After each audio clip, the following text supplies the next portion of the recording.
Այն, որ եկեղեցում կան խնդիրներ բազմաթիվ, անխոս կան։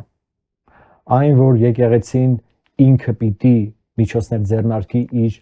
բարձր հեղինակությունը մեր հասարակության շրջանում կրկին վերահաստատի եւ արժանանա հասարակության լայն շերտերի հարգանքին, դա եկեղեցու խնդիրն է եւ դա իրենք պիտի դրանով զբաղվեն։ Ես չեմ կարող իհարկե ավելին ասել, որովհետեւ չեմ տիրապետում լրացուցիչ տեղեկությունների, բայց Նիկոլին հեռացնելը դա պիտի լինի թիվ 1 խնդիրը։ Գուցե նրա կողմից առաքելական եկեղեցու դեմ այս ոտնձգությունները խթան կդառնա, որ հանրությունը միավորվի եւ եկեղեցում նաեւ սատարելու միջոցով այս մոլագարին ծնկի բերի։ Գուցե սա կդառնա այդ խթանը, որովհետեւ ես պարզապես չեմ կարողանում հասկանամ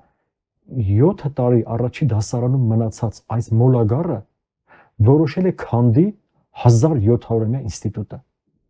Պարզապես անպատկերացնելի քաղաքականություն է։